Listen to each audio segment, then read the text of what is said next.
সকালটা তো খুব ভালোভাবেই শুরু করেছিলাম। এমন একটা সকাল, এমন একটা দৃশ্য, সব কিছু মিলিয়ে সকালটা খুব সুন্দর চলছিল। এবার বেলা গড়াতে না গড়াতেই এমন একটা পরিস্থিতি হবে কেউ আশাও করেনি, আর আমিও কখনোই ভাবিনি। হ্যাঁ, বেশ কিছুদিন ধরে বিছানায় পড়ে আছি অসুস্থ শরীর নিয়ে, তাই বলে কি এমনটা আশা করেছিলাম? না, কখনোই না। এই তো সকাল সকাল খুব সুন্দরভাবে বিছানা ছেড়েছিলাম, ঝাড়ু দেওয়া, মোছামুছি, সমস্ত কিছু। তারপরে তো রান্না বান্না। রিয়ার স্কুল ছিল, সে বলেছিল মা আজকে স্কুলে যাব, তাই সকাল সকাল ভাতটাও বসিয়ে দিয়েছিলাম। এইদিকে ভাতটাও হচ্ছিল আর আমার বাকি কাজও হচ্ছিল। তবে হ্যাঁ, এই অসুস্থতার জন্য রিয়া একটু হেল্প করছিল, প্রায়ই যেমন করে।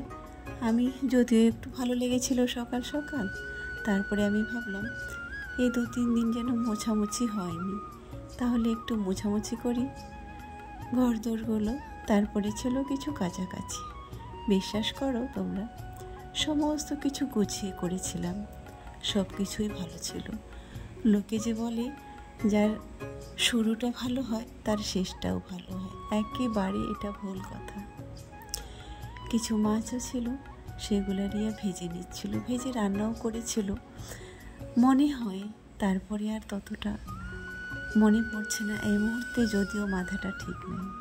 হ্যাঁ, আমও একটা বের করে রেখেছিল। সমস্ত কিছু সব ভালো ছিল। তারপরে আমার জন্য করে দিয়েছিল একটু ওটস। সকাল সকাল যেটা খাই, সকাল বলতে 10টা, স্নান টান করে টরে খাই, আর দুপুরে একবেলা ভাত খাই। আর এই কটা মাছ ছিল, এগুলো ভেজে নেব, ভেজে রান্না করব। আমাকে ডাকলো, বলল মা আসো তো রান্না করে দেবে। তারপরে ছিল ওই দিন কি বলতো, কচু দিয়ে এবছরের প্রথম মাছ রান্না। এই কচু দিয়ে মাছ কিন্তু আমার এই সময়টায় ভীষণ ভালো লাগে। শ্রাবণ মাসে আর ভাদ্র মাসে খেতেও ভালো লাগে, যদিও এখানে অঘ্রাণ মাসেও পাওয়া যায়, তবে ওটা কি কচু বলতে পারছি না, তবে এখানে পাওয়া যায়। তারপরে এসেছিলাম একটু ছাদে। গাছগুলো দেখলাম অনেক বড় বড় হয়ে গেছে। এতদিন বৃষ্টি পড়েনি, কিছুই হয়নি। রিয়াকে বলেছিলাম কটা পাতা তুলে আনতে, ওই কচুর তরকারিটাতে কয়েকটা দেব বলে। তো ওই গিয়েছিল। আসলে এই যত্ন নিলে হয়তো এতদিন গাছগুলো অনেক বড় বড় হয়ে যেত।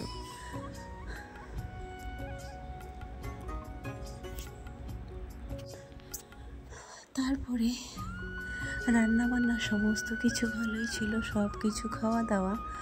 বিকেলের পর থেকে এত শরীরটা খারাপ ছিল, মনে হচ্ছিল আর যেন কোনো কিছুই দিক বেদিক খুঁজে পাচ্ছিলাম না। বারবার যেন মনে হচ্ছিল সত্যি আমি মনে হয় এই পৃথিবীর মায়া কেটে চলে যাব। এরকম তো অনেকবার হয়েছে, বহুবার, তাই না? বিশ্বাস করো বন্ধুরা, শুধু বেঁচে আছি এই 2 মেয়ের জন্য। এরা যদি নিজের পায়ে দাঁড়াতো, হয়তো এদের যদি মেরুদণ্ডটা একটু সোজা হতো, তাহলে কি বলতো, নিজেকে মনে হয় এই পৃথিবী থেকে বিদায় নিতাম।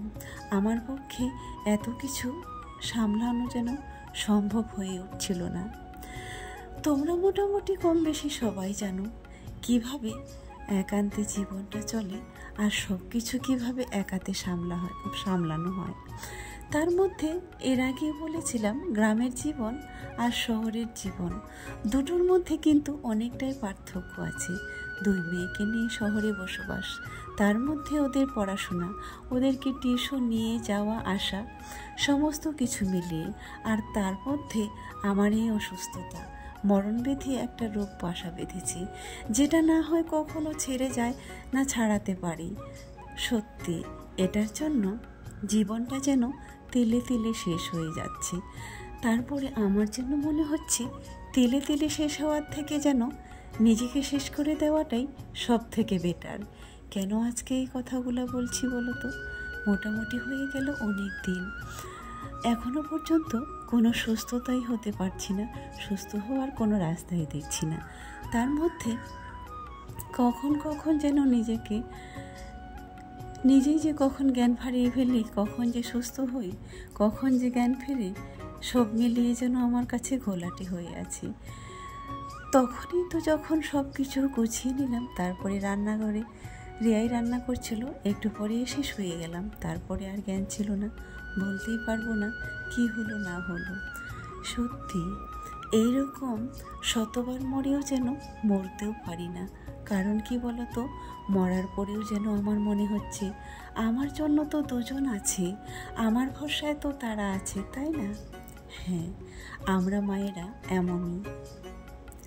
এই মা জাতটা খুব কঠিন, খুব ভয়ঙ্কর, তাই না? আমরা সমস্ত কিছু পৃথিবীর কষ্ট সহ্য করতে পারলেও একটা জিনিস কখনোই মেয়েরা মন থেকে সহ্য করতে পারে না, যেটা হলো পুরুষের অবহেলা। কোনো নারী কখনো পুরুষের অবহেলা সহ্য করতে পারে না, তাই না? হ্যাঁ, এটার মধ্যে তোমরা কে কে সহমত একটু জানিও তো। আমার তো মনে হয় এটাই। সব কিছু মেয়েরা মেনে নিতে পারলেও এটা যেন আমরা কোনো কিছুতেই মেনে নিতে পারছি না। কথা বলার পর কতবার যে জিভটা কাঁপছি, তারপরেও ভয়েস ওভারটা দিচ্ছি। কারণ কি বলতো, ভিডিওর কন্টেন্ট খুঁজেও পাই না, আর কন্টেন্ট তৈরিও করতে পারি না। মন মেজাজ কোনোটাই ভালো নেই, শরীরটাও ভালো নেই।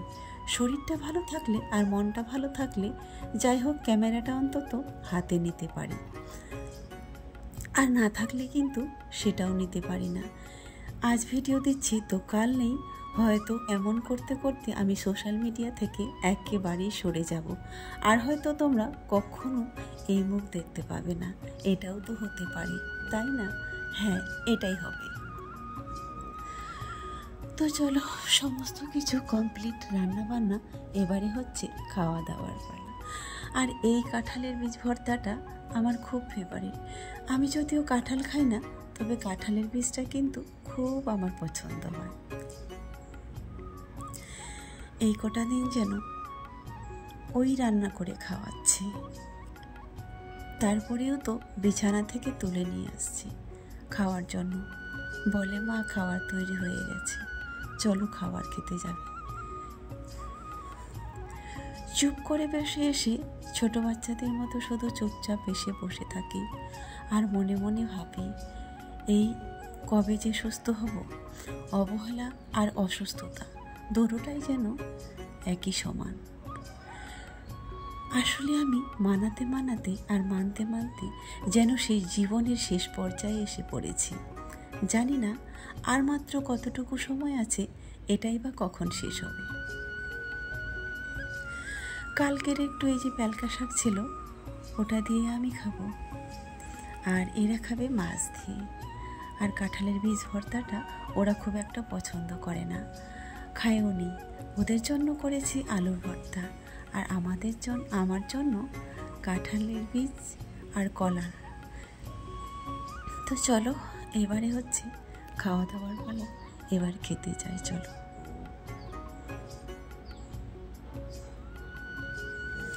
এবছরে একবার এই প্যালকা শাকটা খাওয়া হয়ে গেল, যদিও আমি 2 দিন ধরে খাচ্ছি। তো আজকে যেহেতু শরীরটা খারাপ, ওরা দুজনে হচ্ছে একাই গিয়েছে, আমি যাইনি। আসার সময় যেতে পারবো না, কারণ শরীরটা অতটা সায় দিচ্ছে না যে যাব। তো চলো, এখনকার মতো। বৃষ্টি মোটামুটি হয়েই ছিল, একটু একটু করে সারাদিনই হলো। এখন তো একেবারে মেঘলা অন্ধকার ভাব।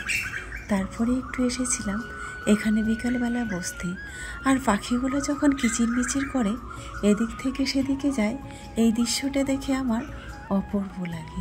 তাই সন্ধ্যাবেলাটায় এখানে এসে বসি, আমার দারুণ লাগে।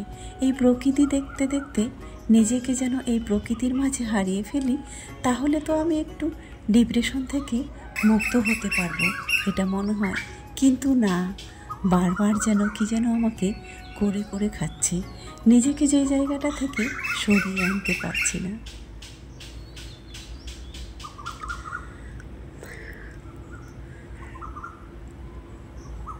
তো চলো আজকের মতো শেষ করছি। সবাই ভালো থাকবেন, সুস্থ থাকবেন।